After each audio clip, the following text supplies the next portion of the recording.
Hello दोस्तों, नमस्कार। स्वागत है एक बार फिर से आपके अपने प्रिय चैनल पर। दोस्तों अभी की जो सबसे बड़ी खबर आ रही है, जहां हिंद महासागर में भारत, अमेरिका सहित 5 देशों की नेवी ने दिखाई है ताकत, तो बढ़ गई चीन की चिंता, दे डाली है शांति की दुहाई। क्या कहा है चाइना ने दोस्तों, बताएंगे आपको। साथ ही अगली खबर में बताएंगे, जहां चीन के बयान से शर्मिंदा हुआ पाकिस्तान, खुद विदेश मंत्री महमूद शाह कुरैशी को देनी पड़ी बड़ी सफाई। जी हाँ दोस्तों, आपको बता दें जो अगली खबर है, वहां पर रूस के विदेश मंत्री लावरोव से मिले हैं जयशंकर। परमाणु, अंतरिक्ष और रक्षा समेत कई मुद्दों पर हुई चर्चा, और क्या क्या बात हुई है दोस्तों, ये भी अवगत कराएंगे दोस्तों आपको। साथ ही बताएंगे जहां पाकिस्तान के असली यार तुर्की ने ही दे दिया पाकिस्तान को तगड़ा झटका, भारत के साथ खड़ा हो गया तुर्की। जी हाँ दोस्तों, क्या है इसके पीछे का कारण, वो भी बताएंगे आपको। साथ ही बताएंगे जहां पर भारत, यूएई और इजराइल 110 अरब डॉलर तक पहुंचा सकते हैं त्रिपक्षीय व्यापार। जी हां दोस्तों, साथ ही आपको बताएंगे जहां पर पाकिस्तान ने 50,000 टन चीनी खरीदने को लेकर किया है ये बड़ा एक्शन, भारत और इजराइल को किया है ब्लैक लिस्ट। जी हां दोस्तों, बताएंगे पूरी खबर क्या है। साथ ही बताएंगे जहां पर बंगाल चुनाव को लेकर बड़ी खबर आ रही है, जहां ममता पर मोदी जी का कैड़ा पलटवार। जी हाँ दोस्तों, क्या कहा है मोदी जी ने। साथ ही बताएंगे जहां पर मुंबई से यूपी और बिहार जाने के लिए चलेंगी कई स्पेशल ट्रेनें, 7 अप्रैल से बुकिंग शुरू हो गई है दोस्तों। बताएंगे कौन कौन सी ट्रेनें हैं और टाइमिंग क्या है। साथ ही आपको बताएंगे जहां पर किन किन राज्यों में नाइट कर्फ्यू लग गया है दोस्तों। हर तरह की खबरें आज आपको बताने वाले हैं, तो बने रहेगा वीडियो के अंत तक।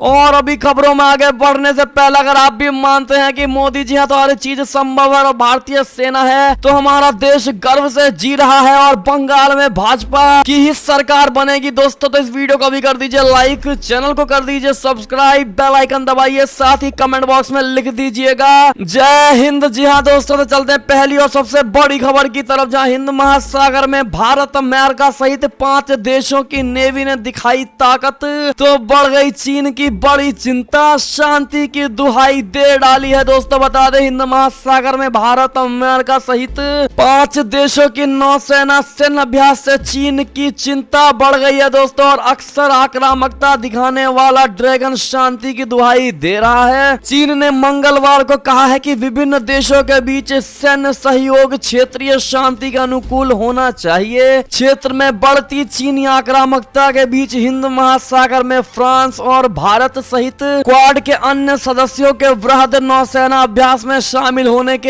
एक दिन बाद चीन ने यह टिप्पणी की है दोस्तों। भारत और क्वाड के 3 अन्य सदस्यों अमेरिका, ऑस्ट्रेलिया और जापान ने सोमवार को पूर्वी हिंद महासागर में फ्रांस के साथ 3 दिवसीय नौसेना अभ्यास शुरू कर दिया है। फ्रांस और क्वाड गठबंधन देशों के नौसेना भारत नौसेना अभ्यास के बारे में पूछे जाने पर चीनी विदेश मंत्रालय के प्रवक्ता झाओ लिजियान ने मंगलवार को बीजिंग के इस रुख को दोहराया है, और इस तरह का सहयोग क्षेत्र में शांति के लिए अनुकूल होना चाहिए। जी हाँ दोस्तों, आपको बता दें कि उन्होंने यहाँ मीडिया से बातचीत में कहा है कि मैंने इन रिपोर्टों को देखा है, हमारा हमेशा मानना ये रहा है कि देशों के बीच सैन्य सहयोग क्षेत्रीय शांति और स्थिरता के अनुकूल होना चाहिए। इस अभियान के दौरान भारतीय नौसेना के पोत और विमान फ्रांस, ऑस्ट्रेलिया, जापान और अमेरिका के पोतों और विमानों के साथ समुद्र में अभ्यास करेंगे। ऐसे में दोस्तों देखा आपने किस प्रकार से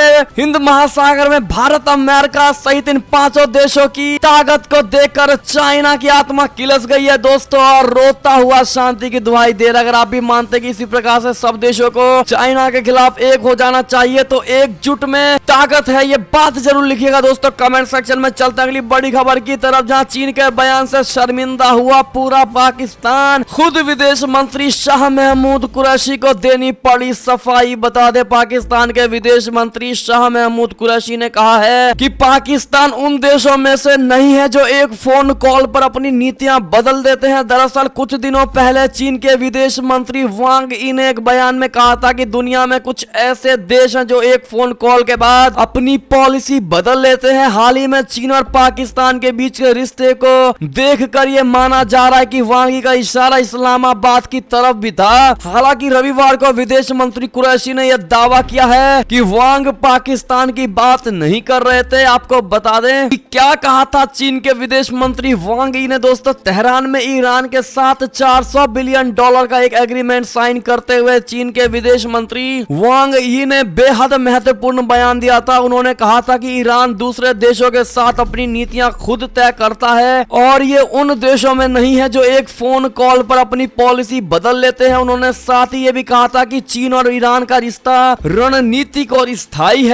बता दें कि ईरान और पाकिस्तान के रिश्ते खट्टे मीठे रहे हैं और विशेषज्ञों का मानना था कि वांग यी ने यह बयान पाकिस्तान के लिए दिया है। कुरैशी ने कहा वांग ने नहीं की पाकिस्तान से कोई भी बात। जी हाँ दोस्तों, वांग यी के बयान पर जब पाकिस्तान में भी चर्चा होने लगी तो खुद विदेश मंत्री को आगे आना पड़ा। जी हाँ दोस्तों, कुरैशी ने मुल्तान में एक प्रेस कॉन्फ्रेंस में कहा है कि चीनी विदेश मंत्री का मतलब पाकिस्तान से नहीं था। उन्होंने कहा कि पाकिस्तान ने हमेशा ही भारत के साथ संबंधों को सामान्य बनाने की कोशिश की है और उसका यह दृढ़ विश्वास है कि सभी मुद्दों को बातचीत के माध्यम से हल किया जा सकता है। दोस्तों, हालांकि विदेश मंत्री की सफाई के बाद भी चर्चाओं का बाजार गर्म है कि वांग यी की टिप्पणी जिन देशों के बारे में थी उनमें से एक पाकिस्तान भी है। जी हाँ दोस्तों, ऐसे में आपकी क्या प्रतिक्रिया होगी दोस्तों इस पाकिस्तान के विदेश मंत्री शाह महमूद कुरैशी की सफाई को लेकर? राय जरूर दीजिएगा दोस्तों। अगली खबर की ओर चले तो रूस के विदेश मंत्री लावरोव से मिले जयशंकर। परमाणु, अंतरिक्ष और रक्षा समेत कई मुद्दों पर चर्चाएं हुई हैं। जी हाँ दोस्तों, विदेश मंत्री एस जयशंकर ने मंगलवार को अपने रूसी समकक्ष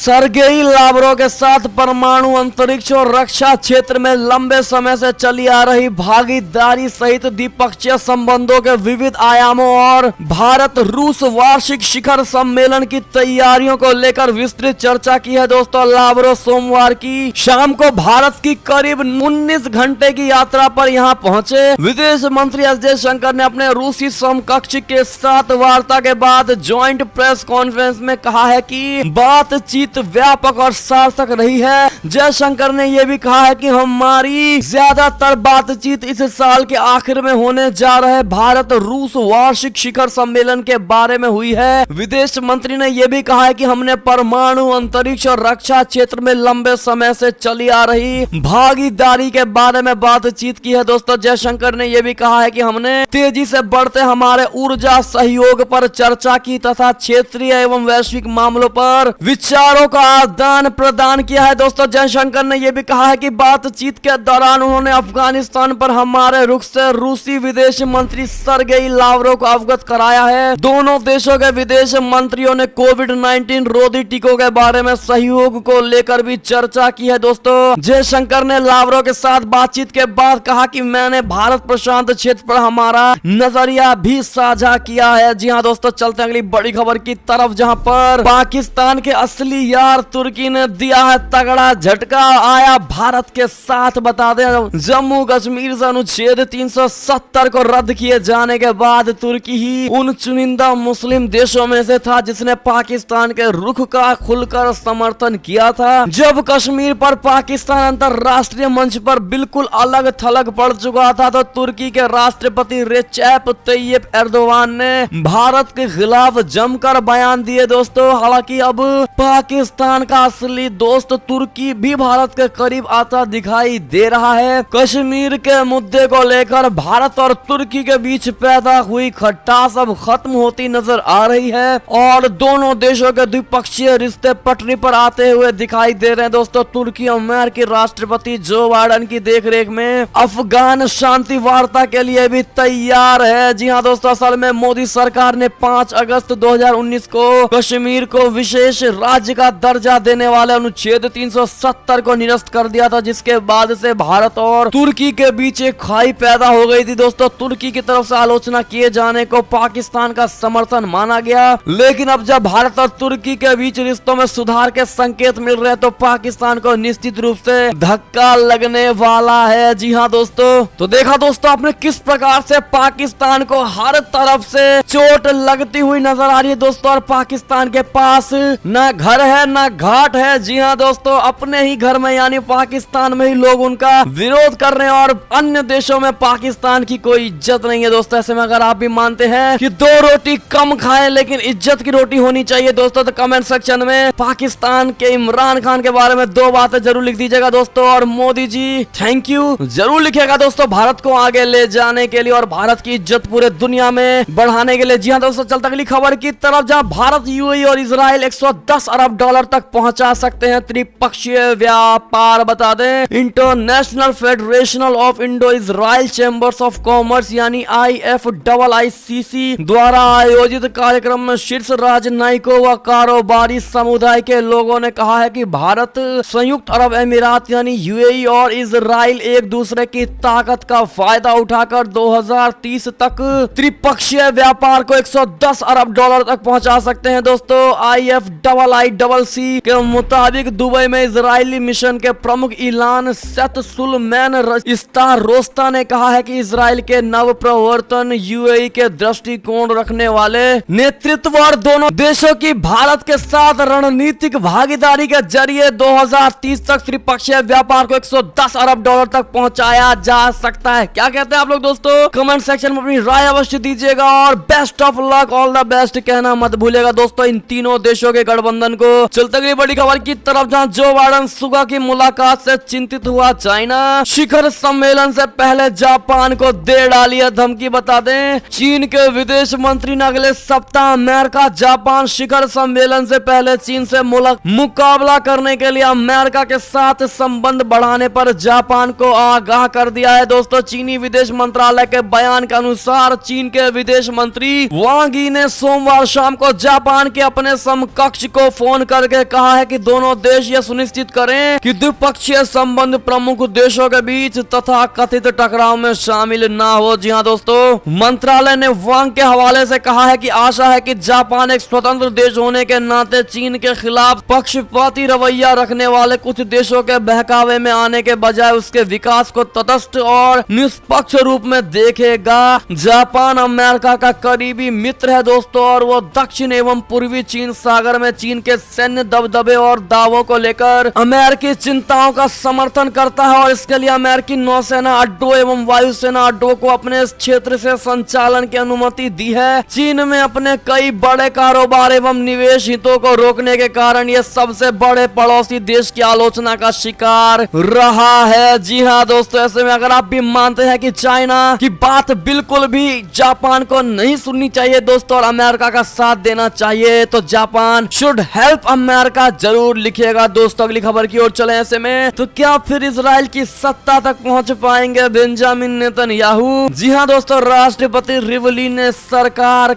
गठन का दिया है मौका। जी हाँ दोस्तों, इजराइल के राष्ट्रपति रूवन रिवलिन ने मंगलवार को ऐलान किया है कि उन्होंने बेंजामिन नेतन्याहू को एक बार फिर सरकार बनाने के लिए चुना है। 23 मार्च को देश में 2 साल में चौथी बार चुनाव हुए थे। इस चुनाव में किसी भी पार्टी को बहुमत हासिल नहीं हुआ और ना ही कोई गठबंधन सरकार गठन करने में सफल हो पाया। आपको बता दें कि पिछले 70 सालों में इजराइल में अब तक कोई भी पार्टी बहुमत हासिल नहीं कर पाई है। राष्ट्रपति द्वारा चुने जाने के बाद बेंजामिन नेतन्याहू के पास एक गठबंधन तैयार करने के लिए 28 दिनों का समय है। इसके अलावा अगर जरूरत पड़ती है तो वो सरकार गठन के लिए 2 सप्ताह का अतिरिक्त समय भी मांग सकते हैं। जी हाँ दोस्तों, आप लोग क्या चाहते हैं? क्या इजराइल में फिर से बेंजामिन नेतन्याहू की सरकार बननी चाहिए दोस्तों? हाँ या ना बताइएगा जरूर। चलते अगली बड़ी खबर की तरफ, जहां इमरान खान ने फिर दिखाए भारत को तेवर, पाकिस्तानी जनता का फूटा इमरान पर गुस्सा। बता दें, पाकिस्तान की सरकारी ट्रेडिंग कंपनी TCP ने सोमवार को 50,000 टन चीनी यानी शक्कर आयात करने के लिए ग्लोबल टेंडर जारी किए दोस्तों, लेकिन इस टेंडर में उन देशों का नाम नहीं है जिन्हें पाकिस्तान ने प्रतिबंधित देश की सूची में डाल रखा है। इसमें भारत का नाम भी शामिल है। पाकिस्तान के इस फैसले को भारतीय चीनी उद्योग ने पड़ोसी मुल्क के लिए बैड लक करार दिया है दोस्तों। जी हाँ, एक समाचार एजेंसी के मुताबिक ये चीनी के आयात के लिए ट्रेडिंग कॉर्पोरेशन ऑफ पाकिस्तान यानी TCP की तीसरी निविदा है दोस्तों। इससे पहले पाकिस्तान ने 50,000 टन के लिए 2 टेंडर जारी किए थे, लेकिन उन देशों में शक्कर की कीमत ज्यादा होने की वजह से उन निविदाओं को रद्द कर दिया गया था। जी हाँ दोस्तों, पाकिस्तान चीनी की कमी से जूझ रहा है। पाकिस्तान में चीनी की कीमत 100 रुपए किलो तक पहुंच गई है दोस्तों। आने वाले रमजान के पवित्र महीने के मद्देनजर पाकिस्तान के प्रधानमंत्री इमरान खान के लिए बढ़ती कीमतों ने चीनी को कड़वा बना दिया है। आसमान छू रही महंगाई को लेकर पाकिस्तान जनता का गुस्सा भी सामने आ रहा है दोस्तों। ऐसे में फिर एक बार इमरान खान की हुई है किरकिरी। जी हाँ दोस्तों, ऐसे में अगर आप भी मानते हैं कि भारत के साथ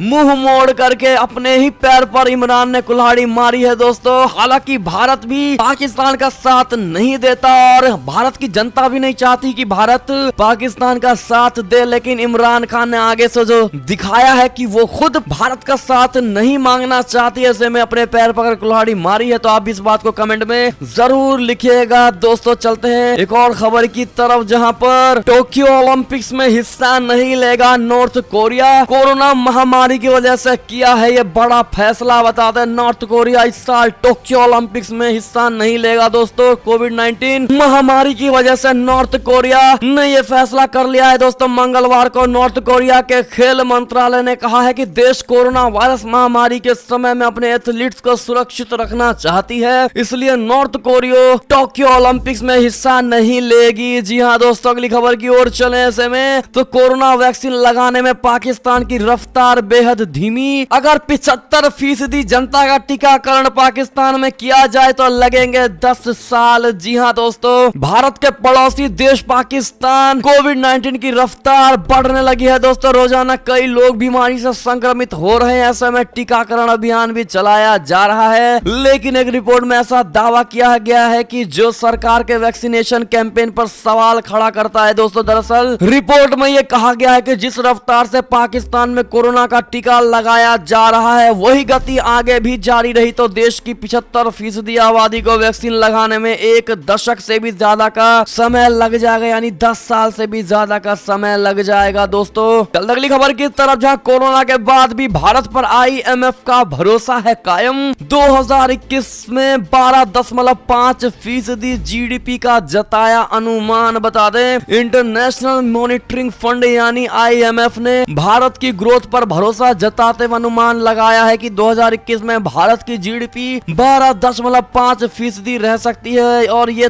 तब है जब भारत समेत पूरी दुनिया की इकोनॉमी रिकवरी मोड में आ रही है। जी हाँ दोस्तों, ऐसे में आपकी क्या राय होगी दोस्तों भारत की GDP को लेकर दोस्तों? अगर आप भी मानते हैं कि मोदी जी जैसे प्रधानमंत्री रहे तो भारत एक दिन जरूर आगे जाएगा दोस्तों, ये बात कमेंट में जरूर लिखिएगा। अगली खबर की बात करें तो अमेरिकी विशेष दूत जॉन कैरी ने की है भारत की बड़ी तारीफ। कहा, बहुत तेजी से गरीबी हो रही है दूर। जी हाँ दोस्तों, अगली खबर की बात करें तो उइगुरों की कनाडा से मांग, 2022 बीजिंग ओलंपिक का बहिष्कार सुनिश्चित किया जाए। जी हाँ दोस्तों, चीन में अल्पसंख्यकों के मानवाधिकार उल्लंघनों के उइगर निकाय ने कनाडा सरकार से 2022 बीजिंग ओलंपिक का बहिष्कार सुनिश्चित करने को कहा है। उन्होंने कनाडा सरकार को अगले साल होने वाले बीजिंग ओलंपिक का बहिष्कार करने के लिए अपनी सभी राजनीतिक शक्तियों का इस्तेमाल करने को कहा है। जी हाँ दोस्तों, अगली खबर की बात करें तो बंगाल के उलबेरिया में तृणमूल नेता के घर से EVM और वीवीपैट हुआ बरामद। सेक्टर ऑफिसर को निलंबित कर दिया गया है दोस्तों। ऐसे में अगर आप भी मानते हैं कि इस प्रकार से TMC के कार्यकर्ताओं के घर में EVM और वीवीपैट बरामद हो रहे हैं दोस्तों, ऐसे में इनको कड़ी से कड़ी सजा मिलनी चाहिए। तो अपनी राय अवश्य दीजिएगा। अगली खबर की बात करें तो प्रधानमंत्री मोदी जी बोले, बंगाल और नंदीग्राम ही नहीं, अब तो नंदी भी है दीदी से नाराज। बता दे, पश्चिम बंगाल में चुनावी सरगर्मी के बीच प्रधानमंत्री नरेंद्र मोदी जी ने एक बार फिर मुख्यमंत्री ममता बनर्जी पर साधा है निशाना। हावड़ा में एक जनसभा को संबोधित करते हुए मोदी जी ने कहा है कि अब बंगाल और नंदीग्राम की जनता ही नहीं बल्कि नंदी भी दीदी से अपनी नाराजगी जताने लगे हैं। प्रधानमंत्री मोदी जी ने हावड़ा में ही ममता की रैली के दौरान एक सांड के उत्पात के बाद CM पर ये तंज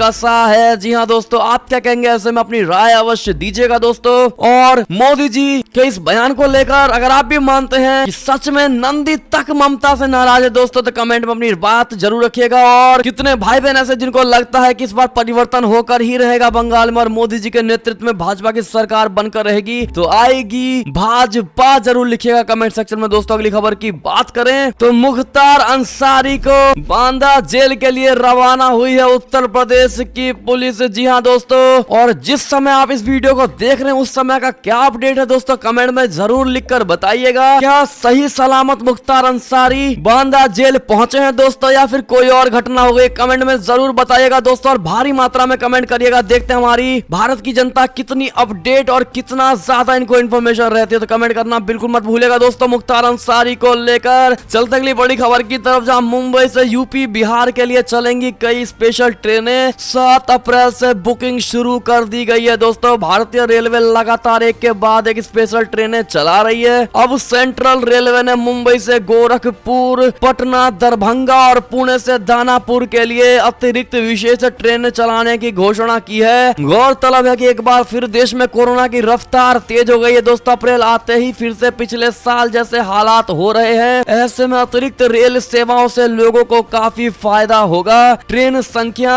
और डेट और टाइमिंग हमने आपको स्क्रीन पर लिस्टेड कर दिया है दोस्तों। आप इस वीडियो को रोक करके ये सारी इंफॉर्मेशन ले सकते हैं दोस्तों। मुंबई से गोरखपुर स्पेशल, पुणे से दानापुर स्पेशल, मुंबई पटना स्पेशल, सारी ट्रेन के नाम हमने और समय के साथ में स्क्रीन पर दे दिया है दोस्तों। तो वीडियो को रोक कर जरूर देखिएगा। इससे जुड़ी कोई भी जानकारी चाहिए या किसी भी राज्य से किसी राज्य जाने के लिए अगर आपको ट्रेन से जुड़ी खबर चाहिए, फ्लाइट से जुड़ी खबर चाहिए, तो कमेंट सेक्शन में जरूर पूछिएगा दोस्तों। आपका जवाब दोपहर 12 बजे के बाद जरूर दिया जाएगा। ऐसे में दोस्तों अभी तक इस वीडियो को लाइक नहीं किया तो प्लीज लाइक कर दीजिएगा दोस्तों। आप लोगों के लिए ही हम खबरें बनाते हैं और बहुत मेहनत लगती है दोस्तों वीडियो बनाने में, तो लाइक करना बिल्कुल मत भूलिएगा। अगली खबर की बात करें तो मुंबई में कोरोना को लेकर बड़ी ही बुरी हालत चली है दोस्तों। जहां मुंबई में 10,030 नए मामले सामने आए हैं। 3 बड़े शहरों में बुरा हाल है दोस्तों और अस्पतालों में बेड भी फुल हो गए हैं और ऑक्सीजन की भी भारी कमी बानी जा रही है। जी हाँ दोस्तों, ऐसे में आप लोगों से हाथ जोड़कर निवेदन है दोस्तों, कृपया करके कोरोना को हल्के में ना ले और सीरियसली होकर के कोरोना के सभी नियमों का पालन जरूर करिएगा दोस्तों। अंतिम खबर की बात करें तो दिल्ली मेट्रो पर भी नाइट कर्फ्यू का बड़ा असर। अब रात 10 बजे के बाद अगर आप भी मेट्रो से आने वाले हैं दोस्तों, दिल्ली मेट्रो से आपके लिए जाना ये खबर बहुत जरूरी है। जी हाँ दोस्तों, राजधानी में लागू नाइट कर्फ्यू को देखते हुए आम लोगों के लिए अभी मेट्रो की सेवाएं रात 10 बजे बंद कर दी जाएंगी दोस्तों। डीएमआरसी की ओर से ट्वीट करके कहा गया है कि रात 10 बजे से सुबह 5 बजे तक सिर्फ जरूरी सेवाओं से जुड़े लोगों को ही मेट्रो में एंट्री दी जाएगी। ऐसे लोगों को ड्यूटी पर तैनात मेट्रो कर्मी या सीआईएसएफ कर्मियों को अपना वैध पहचान पत्र दिखाना होगा। ऐसे में दोस्तों जितने भाई बहन हमारे दिल्ली में रात को सफर करते हैं दोस्तों मेट्रो में, तो आपके लिए बहुत जरूरी जानकारी थी दोस्तों। कृपया करके 10 बजे और सुबह 5 बजे से पहले मेट्रो में ना जाएं। जी हाँ दोस्तों, ऐसे में ये थी अब तक की सारी बड़ी खबरें। आपको हमारी खबरें कैसी लगी दोस्तों? आशा करता हूँ बहुत अच्छी लगी होगी। अगर थोड़ी भी